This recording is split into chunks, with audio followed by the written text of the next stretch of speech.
जो कोई लड्डू गोपाल की सेवा करता है, उन्हें पोशाक धारण करवाता है, भोजन करवाता है, दूध पिलाता है, स्नान करवाता है, उनकी बातें करता है,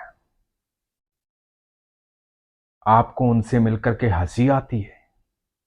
उनकी हरकतें देख करके आपको लगता है कि यह व्यक्ति पागल है? कैसी हरकतें करता है? कोई मूर्ति दूध पी सकती है? कोई मूर्ति भोजन कर सकती है? सब कहते हैं मेरे लड्डू गोपाल ऐसे, मेरे लड्डू गोपाल ऐसे। ये सब तो बातें हैं, ऐसा थोड़ी ही होता है। यदि आप ऐसा सोचते हैं तो ये प्रसंग सुनिए बड़े ध्यान से। हरे कृष्ण दोस्तों, मैं हूं अनुज शर्मा, मोहाली, पंजाब। वहां रहते हैं अजय कुमार। अजय कुमार बताते हैं कि मेरी भगवान में कोई आस्था नहीं थी। मैं श्री कृष्ण को बिल्कुल नहीं मानता था। कभी परिवार के लोगों ने, दोस्तों ने कहा कि चलो भैया मंदिर है, मस्तक झुका लो भगवान के सामने, तो झुका लिया। नशा भी करता था, आदतें बुरी थी, कोई आस्था, कोई विश्वास नहीं था। समय ऐसे ही बीत रहा था। अचानक से एक दिन हुआ क्या कि इनके छोटे भाई मलेशिया गए हुए थे काम के सिलसिले में। कोरोना का समय था। इनको खबर आई कि छोटे भाई जो हैं अमित, उनको मलेशिया पुलिस ने पकड़ लिया है। वहां वो गिरफ्तार हो गए, जेल में। ये बात सुनकर अजय घबरा गए। अजय ने सोचा कि अब मैं क्या करूं। कुछ समझ में नहीं आ रहा था। उनके दोस्तों से संपर्क किया, पता लगा कि यहां कामकाज बंद किया गया था। भाई जो है गैर कानूनी तरीके से काम कर रहा था। मतलब काम करना ही बंद था, और वो इसलिए काम कर रहा था क्योंकि भोजन करने के लिए, अपने आप को सुरक्षित रखने के लिए, स्वस्थ रखने के लिए, दवाइयों के लिए पैसे की आवश्यकता होती है। तो वो साधारण ही काम कर रहा था, लेकिन वहां काम करना ही बंद था, इसलिए वो गैर कानूनी हो गया। तो भाई को पुलिस ने पकड़ लिया। अजय ने संपर्क किया उन सब दोस्तों से जो उनके आसपास थे, पंजाब से गए हुए थे, भाई के साथ थे। कई दोस्तों को पकड़ा था। समझ में नहीं आ रहा था कैसे मदद करें। मम्मी पापा को बता नहीं सकता था क्योंकि उनकी तबीयत वैसे ही खराब रहती है। अजय बताते हैं कि मेरी बहन की शादी हो गई थी। उनके घर कभी कभार उनसे मिलने जाता था, तो मैं देखता था कि वो लड्डू गोपाल की सेवा करती है, उनसे लाड करती है, उनसे प्यार करती है, उन्हें दूध पिलाती है, पोशाक धारण करवाती है, स्नान करवाती है। बिल्कुल ऐसे बातें करती हैं जैसे वो साक्षात वहां पर हो। और ये सब करते देख करके मुझे बड़ी हंसी आती थी कि बहन जो है वो पगला गई है, पागल हो गई है। बताओ, खाम खा लाड प्यार करती है। ऐसे थोड़ी होते हैं भगवान। तो अजय को इन बातों पर हंसी आती थी, लेकिन बहन को कुछ कहते नहीं थे। अब अजय जिस दुविधा से गुजर रहे थे, उस दुविधा को किसी को बता भी नहीं सकते थे। किसे बताए, किससे साझा करें। अपनी कोशिशें कर रहे थे, लेकिन कोई भी उपाय नहीं निकल रहा था कि किस तरह से भाई को वहां से बाहर निकाला जाए। कुछ दिन बाद पता लगा कि सारे दोस्तों को पुलिस ने छोड़ दिया है, सिर्फ भाई अंदर है। अजय घबरा गए। कुछ समझ में नहीं आ रहा था। इधर कई दिन से इनके भाई का फोन नहीं आया था, तो मम्मी पापा पूछने लगे थे कि बेटा फोन लगाओ अमित को, कई दिन से फोन नहीं आया है। रोज फोन करता था, अभी फोन क्यों नहीं आ रहा है? पता नहीं क्या बात हो गई है। अजय बताते हैं कि मैं क्या जवाब देता, मुझे तो सारी बात पता थी, पर मेरे पास जवाब नहीं था। अजय अपनी बहन के घर गए। वहां देखा कि बहन जो है लड्डू गोपाल से वही लाड प्यार कर रही है, लड्डू गोपाल से बातें कर रही है। अजय से रहा नहीं गया। अजय ने अपनी बहन को बताया कि सुनो, इस समस्या से गुजर रहा हूं। अमित के साथ मलेशिया में यह हुआ है, मेरी समझ में नहीं आ रहा क्या करूं, मम्मी पापा को कैसे बताऊं। अजय की बहन और जीजा जी ये बात सुन रहे थे, तो बहन ने कहा कि तू चिंता मत कर, मेरे ठाकुर है ना, सब कर देंगे।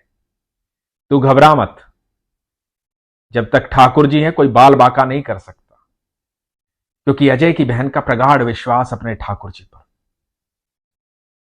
अजय की बहन ने कहा कि सुन, चल वृंदावन चलते हैं, ठाकुर जी को अर्जी लगाएंगे। और अजय का परिवार और बहन का परिवार दोनों जा पहुंचे वृंदावन। रात्रि में ये लोग होटल पहुंचे वृंदावन में। सुबह 4 बजे अजय की बहन ने, उनके जीजा जी ने इनको उठा दिया कि चलो हम परिक्रमा पर चलेंगे।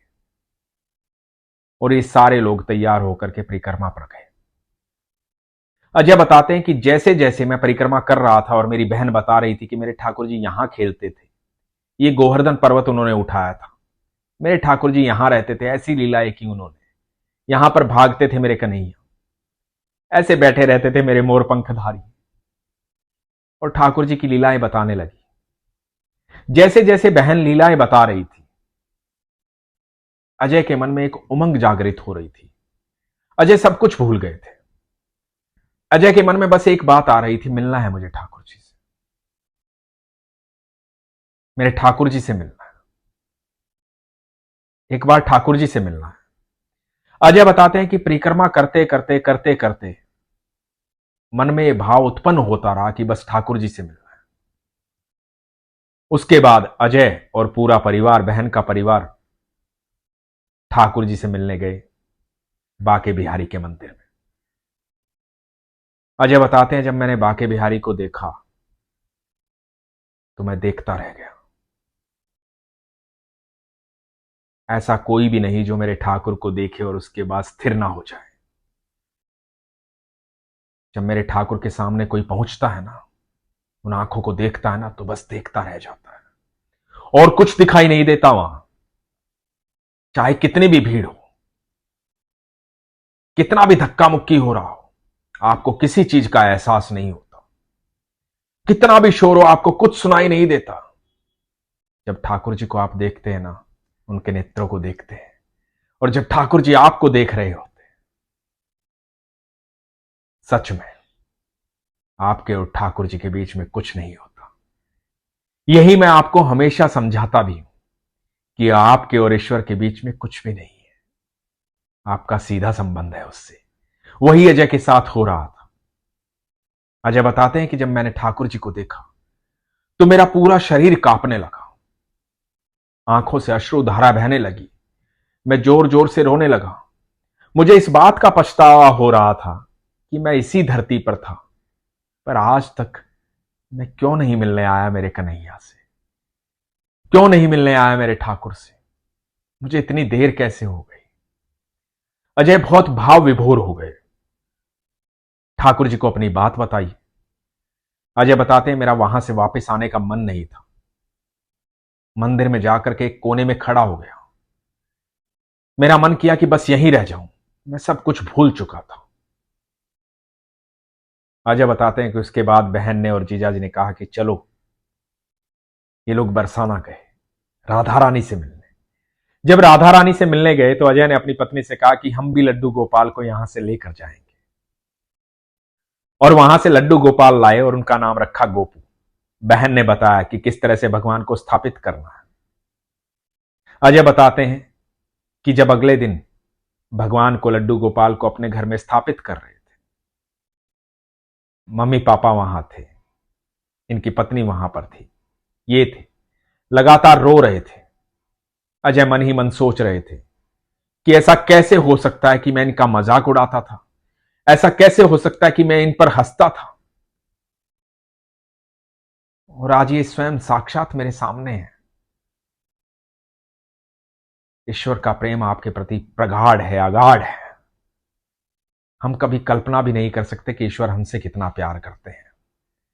अजय लगातार रो रहे थे, भाव विभोर थे, बड़े खुश थे, प्रसन्न थे ठाकुर जी से मिलके, गोपू से मिलके। अजय बताते हैं कि अगले 15 दिन में भाई वहां की जेल से रिहा हुआ और वापस भारत आ गया। अजय बताते हैं कुछ ही दिनों में परिवार वालों ने उसकी शादी कर दी। अभी हाल ही में उनको एक बेटा भी हुआ है। अजय बताते हैं कि जीवन में बहुत सारे बदलाव हुए। जब से गोपू आए हैं मैं निश्चिंत हो गया हूं। किसी तरह की कोई चिंता नहीं है। हर पल चमत्कार देखता हूं अपने गोपू का, अपने लड्डू गोपाल का, अपने कन्हैया का। जीवन सुख में है, मेरा भी, भाई का भी। मेरी बहन ने मुझे मेरे ठाकुर जी से मिलवाया है, मेरे कन्हैया से मिलवाया है। अजय आज खुशहाल है। मैं ईश्वर से प्रार्थना करता हूं कि वो और उसका परिवार हमेशा खुशहाल रहे, सुखी रहे, सुरक्षित रहे। दोस्तों, विश्वास सबसे बड़ी चीज है। ईश्वर हर पल आपके साथ है।